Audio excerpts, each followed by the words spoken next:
As a perfect background foundation for what I want to discuss today, in reading all of these last epistles over the last 3 weeks of Galatians, Ephesians, Philippians, Colossians, there's really an emergent theme in all of them of the old self and the new self, or a new identity.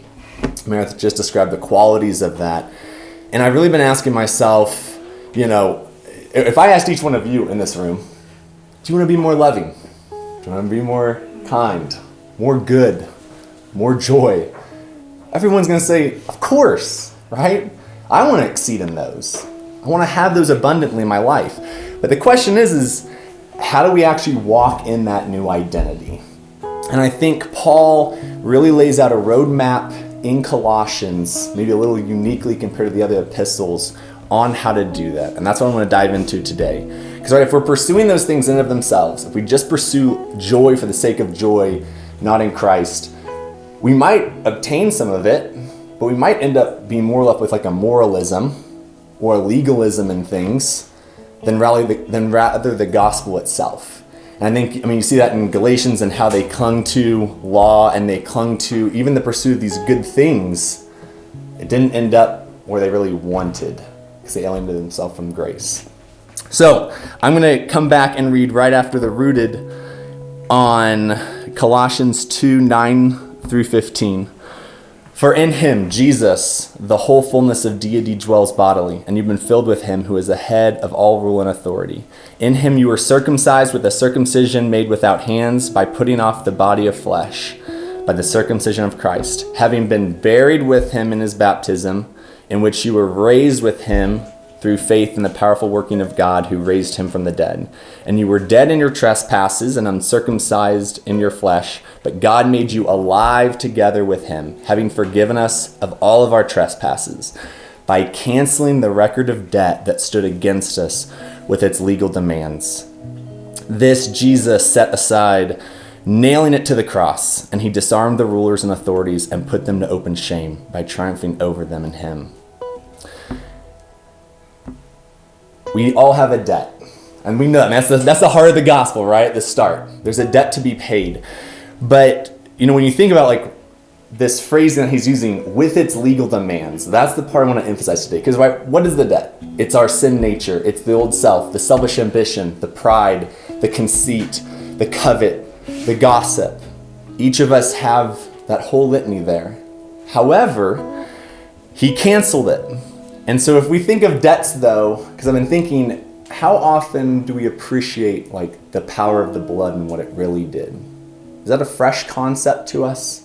Is that fresh to us today? And I've been thinking about the questions in my own heart. If I'm not grateful for what was paid, maybe it's that I forgot what it cost, his very life. Or maybe I've forgotten that my debt was that great. Because if I owe Joseph $10 and he's like, you're forgiven. Well, thanks, Joseph, For the 1,000, thank you. 100,000, oh my goodness, thank you. 1 million, right? The quantity of the debt really brings forward, though, a posture of gratitude. And so, maybe some questions to think about in your own life, but are you grateful for the blood? And what does that maybe say about how you're viewing the old self?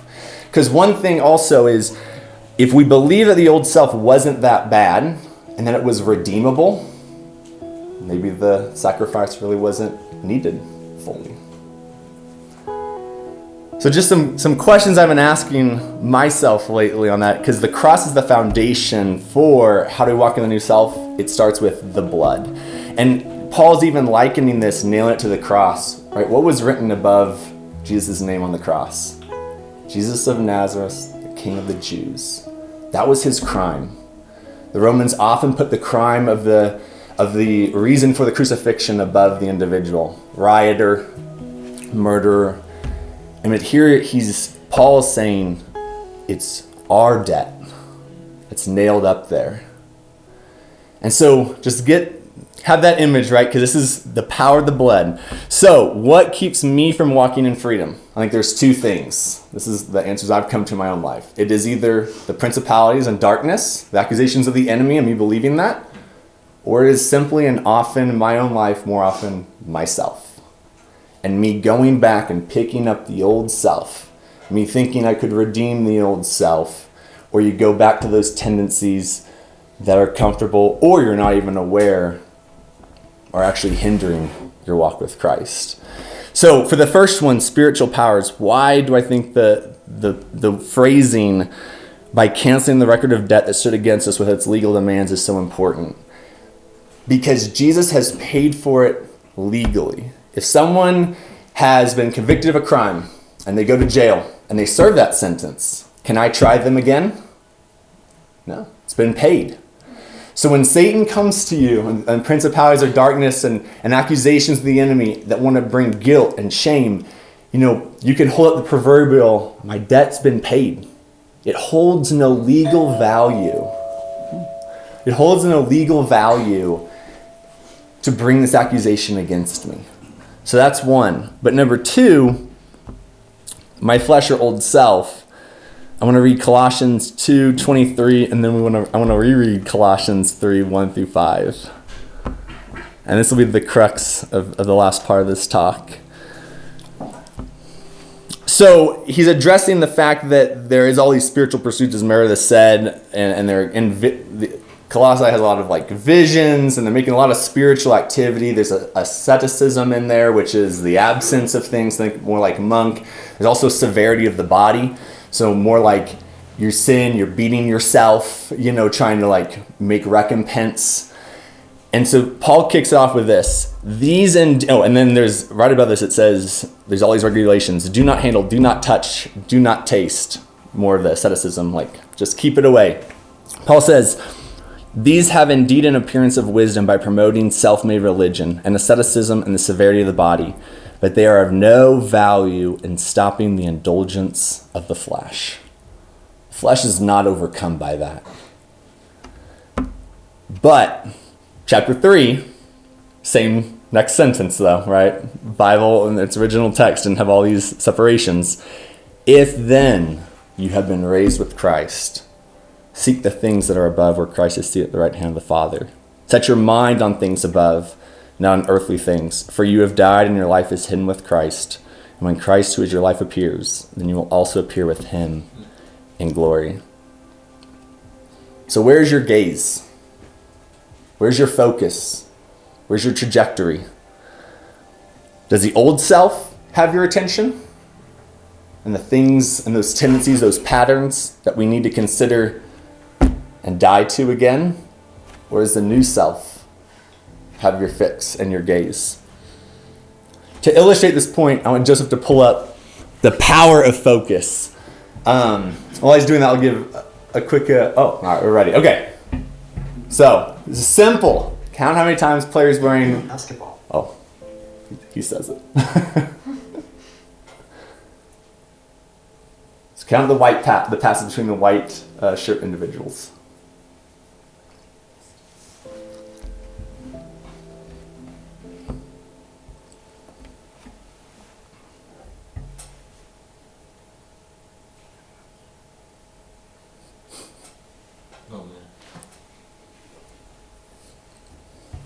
How many passes did you count? I'm going to pause it.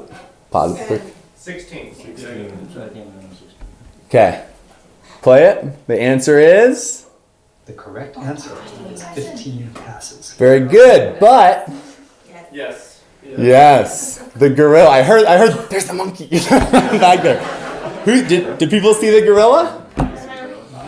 So go ahead and play it. So yeah, if you've seen this before, you're probably like, I'm going to watch that gorilla go. It's a gorilla just walking through.